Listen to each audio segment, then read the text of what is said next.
Well, just the intensity with which we need to play for the duration of the game. We didn't have that sustained throughout the 40-minute piece. We have a lot of newcomers, and I think when you're building, you don't necessarily have the leadership above to show that peer-wise.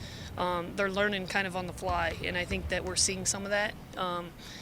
The thing that I keep telling them is, they're really close. If they can grasp that piece, if we can get over the hump in that area, and that's a controllable factor, something we went through last year too, but we have so many new kids, it's kind of a repeat in that area. Then they're going to come out on top in a lot of these games that are coming up if we can get over that hurdle. And your other stops, have you seen it happen at one point in the season, or does it just depend on the team, or what's kind of the Yeah, it clicks in at a certain point. For us, even last year, it clicked in about third week of February, and we played our best basketball the last probably 2.5, 3 weeks of the season. I mean, we were rolling. We set the scoring record in the Big 12 tournament at 104, which is hard to do with a rebuilding program. So things like that, I think it takes a lot of time, a lot of reps, and a lot of real live game action at that elite level to really grasp and understand that. Talk about kind of teaching some fundamentals again, but at a Big 12 intensity. How hard is it to get girls who were playing basketball for 12, 15 years to now re-embrace fundamentals that they came to college thinking they knew all about? Yeah, I think that's a challenge everybody has with newcomers. I mean, you look at our team, and at any given time, we've got 3 people on the floor that are really new to this, to playing at this level, actually playing. I mean, even someone like Alexi, she's like a freshman in a lot of ways in terms of having logged minutes.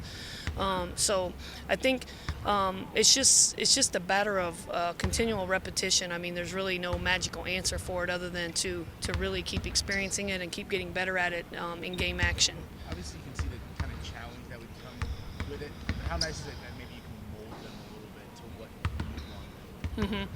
Yeah, that part's exciting, but still, we gotta grasp those little fundamental things before we can really, get into that next step. So once we do that, some of the other things will start falling in place as they did last year. And you mentioned the rebuild. A lot of experience doing this, and you see the light bulb go on at a certain point. The challenge with this group is getting it to go off a little faster than last year's group, and I think that we have an opportunity to do that. You mentioned the triple digits that was against Oklahoma in the Big 12 tournament. What do you see from them this year? Yeah, and Brittany had 40 points in that game. And what I see from Oklahoma is an improved team. They were very young last year. I feel like we're very young this year, even though someone might be a junior on our team as a transfer. They're really like a freshman. But basically, they've grown up a little bit. I think that's what you see. I feel that they're a lot better defensively than they were last year. That stands out to me.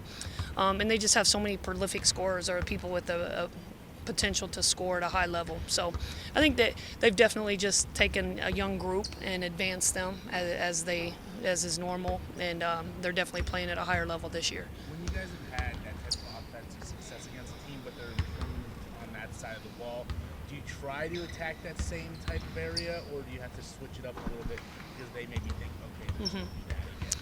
Yeah, I think it's case by case, team by team. With them, they're a little different defensively. They've changed some of their strategies defensively, so we'll do the same offensively in terms of our attack. Obviously, last year was your first year here. This year, you have a lot of new girls. Is there any advantage? Do you feel like there's advantage to having, so many new people while you're still semi-new, as far as just kind of getting what you want going? Well, I think the important part is you're rebuilding. You have to have new people, because what was previously inherited wasn't obviously having a lot of success. So to your point, yes, we've got to continually bring in new people as fast as we can, as many as we can, and even getting into the transfer market, since the portal is such a big deal now, and getting some more experienced players that may be a little older will be crucial as well.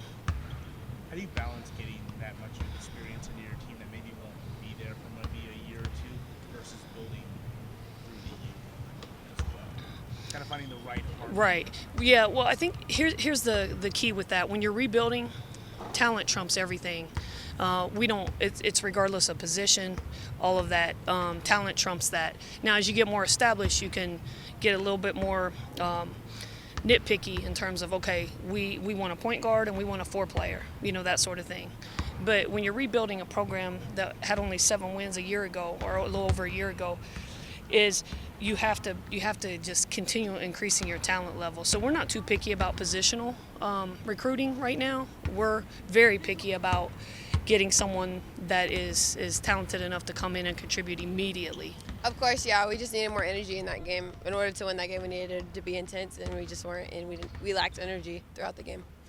She also talked about leadership and players stepping up. How are you kind of taking over that role since you've gotten the minutes? Just I want to be a leader, and I want to be a leader of this team, and we all want to win, and I want to win as well. So I just feel like just stepping up in that position and being counted on by my teammates and by my coach is a really important role.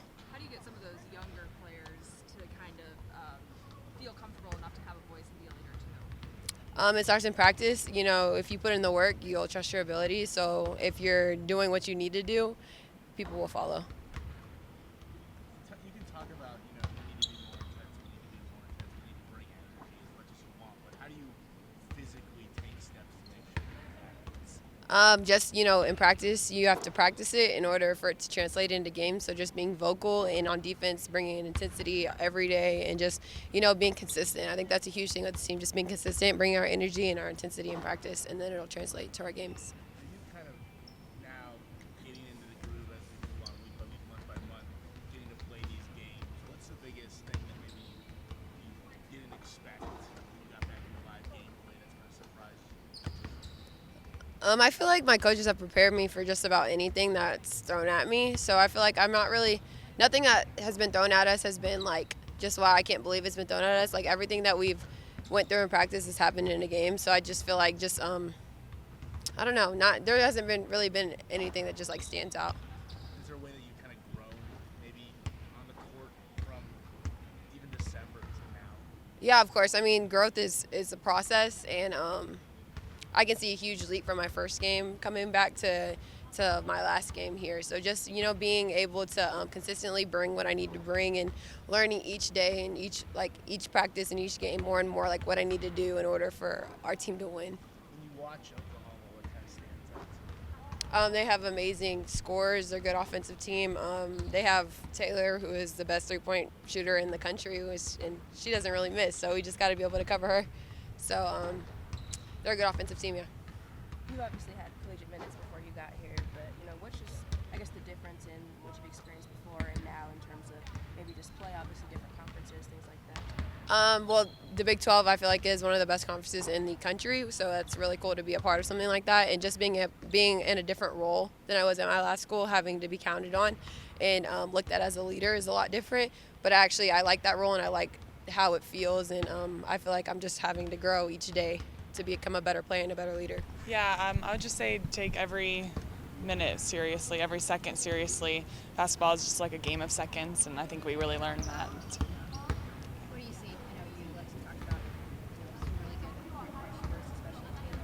Yeah. They're able to score goals. Yeah, they've got great three-point shooters, Oklahoma, and they also, I mean, they play with a lot of fire as well. They're a great team, and so we definitely have to guard the three-point line, though. That's of the utmost importance. But again, the last time that you faced off against this team, you broke a Big 12 tournament record. I mean, are you excited about the opportunity to come out and play a team that you've had some success in the past? Oh, yeah, I'm very excited about the opportunity. I think if I'm in the right mindset, I'm going to bring a lot to the table, and so I'm trying to get my mind there, and I'm going to get there in time. And my team, I mean, we're all working on our mindset and just like staying in attack mode the entire time. How do you get into the right mindset? Do you have any rituals or anything you do? I'm not superstitious. I just have to make sure that I'm locked in, like from the moment as I wake up tomorrow morning, and not just taking advantage of any hour before the game, just being locked in the game the whole time.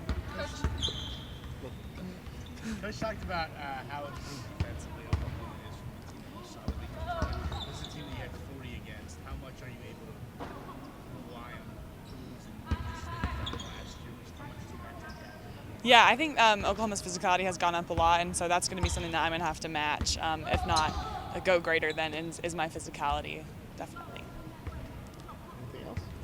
Coach talked about obviously it's still a rebuilding process. You as one of the older players, how do you maybe keep some of those younger girls encouraged when they're not getting frustrated? Just know that we've only played 5 games and we've got 13 more. And so you can't be getting frustrated or else you're going to make it a really tough time for yourself. And so that's really how I tell the younger players to look at it.